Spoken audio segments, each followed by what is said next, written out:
Welcome back to The Best in Horror, released between October 1st, 2020 through September 30th, 2021. I'm ML Miller. At the beginning of each October, I begin a new list prepping for the best in horror for the next year. This year's number one, Possessor, was a film I saw right about that time, and since then, it's been the film to beat in my list all year long.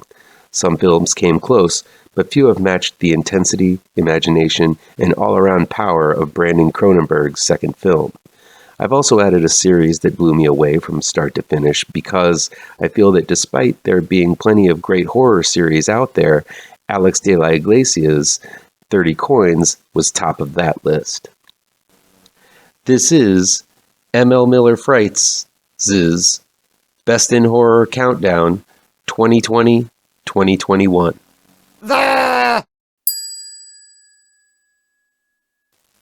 Number 1.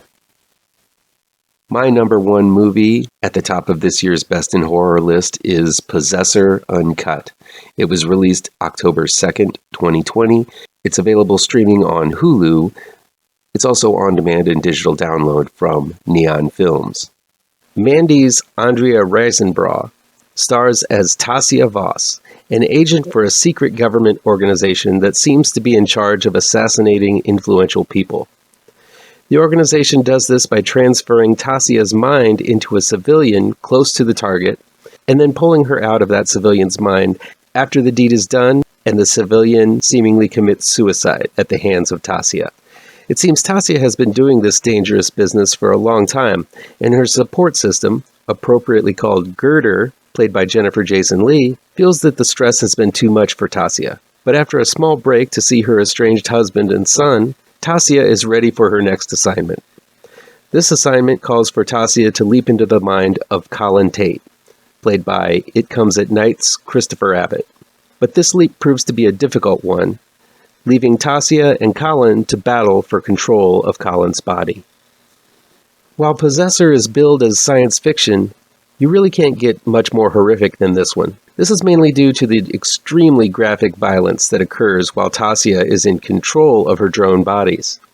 Cronenberg has a way of getting in close for the carnage, with quick shots of wounds being made, blood spurting, and also the actions and the looks around this act being performed. This combo makes the violence feel much more impactful and intimate, as if you're riding along in the body with Tasia and experiencing this horror yourself. The results are numerous scenes of bloody murder filled with blood-soaked floors, clothes, and walls. And it's pretty awesome.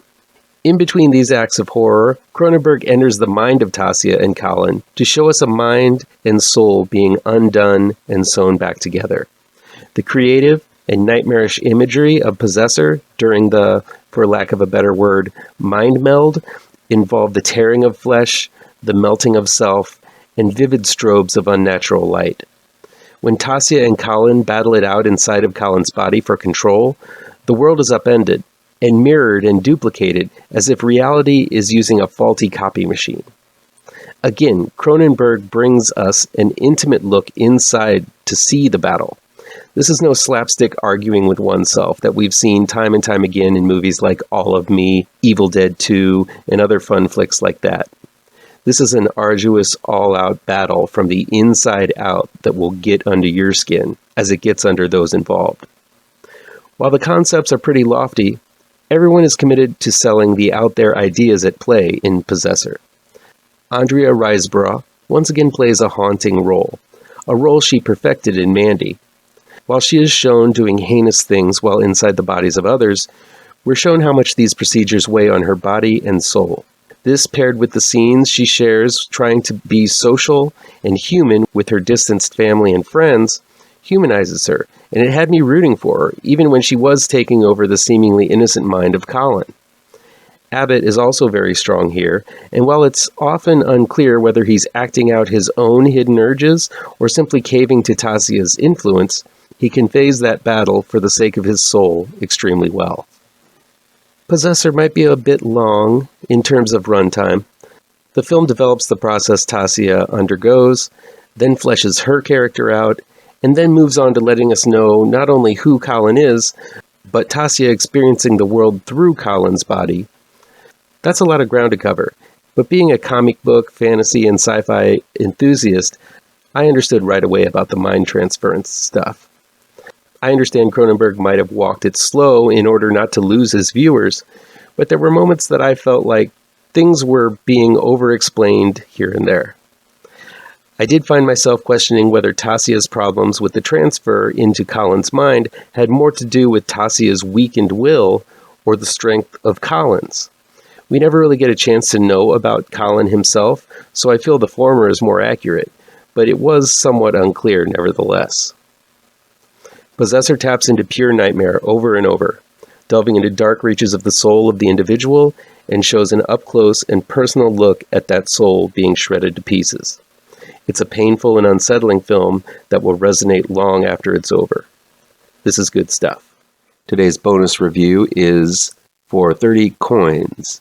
The series began January 4th, 2021, and it's available streaming on HBO Max. It's directed by Alex de la Iglesia and written by Alex de la Iglesia and Jorge Guerra-Echevarria. A small Spanish town becomes the setting for a battle that has been brewing for centuries. A secret religious sect that has perverted the words of God to achieve demonic power has collected icons and artifacts collected from the death and life of Jesus Christ. The only items left to finish their collection is a single coin, one of 30 given to Judas long ago for betraying Jesus Christ.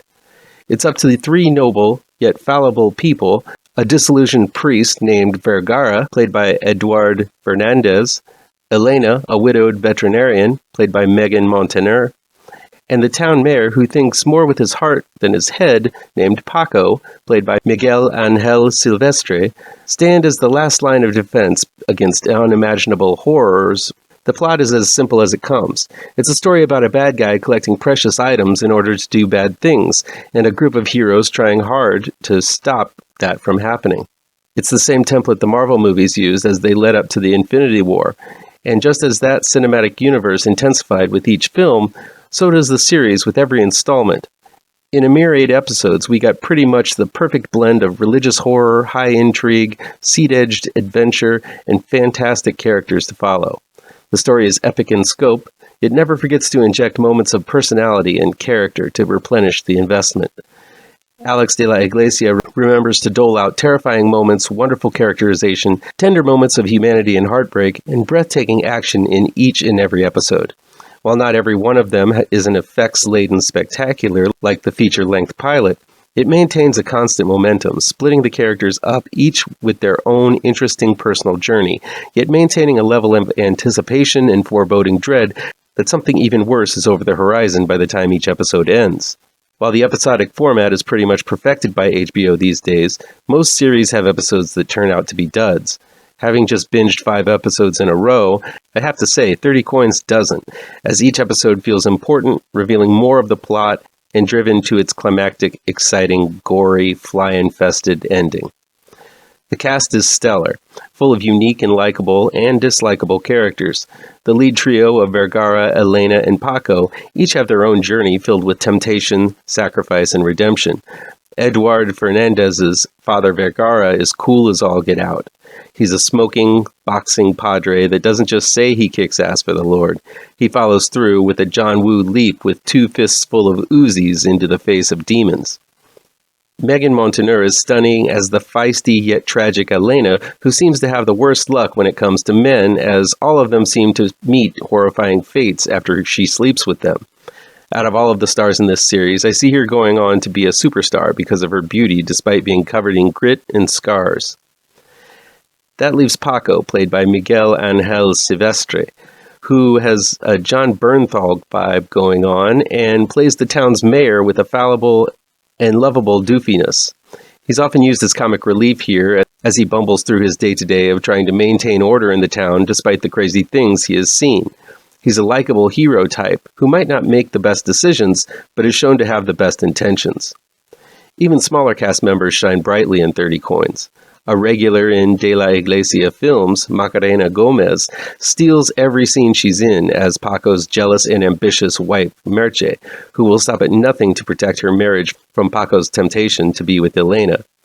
I love the Renfield Igor-type role Javier Bodalo plays as the pathetic Antonio, who prophesizes upcoming events in his dreams.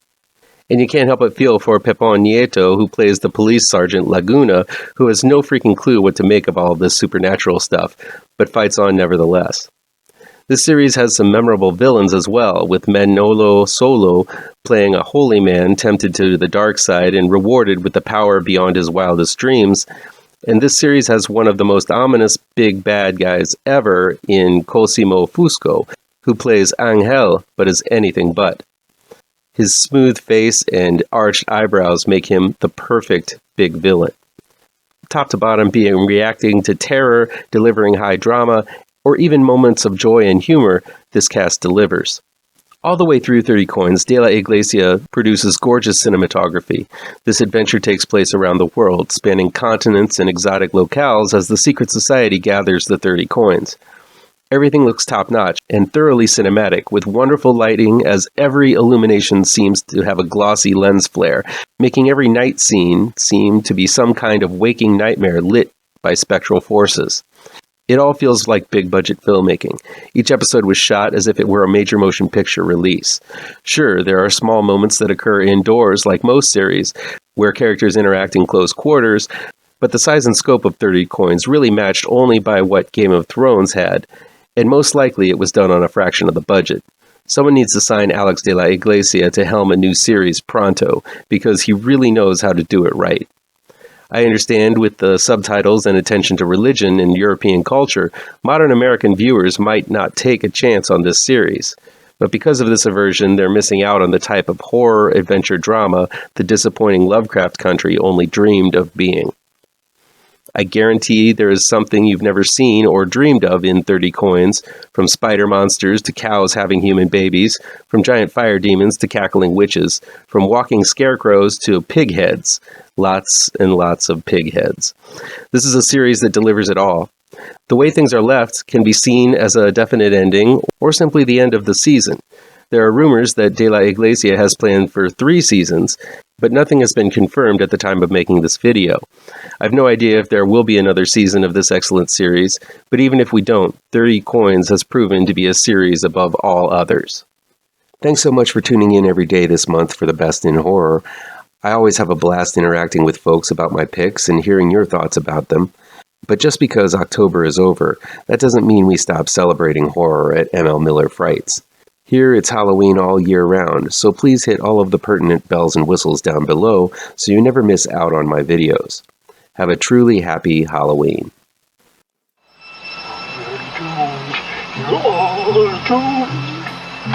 You're doomed to live the life you're meant to be, stuck inside your reality. You're doomed. Oh, you're doomed. You're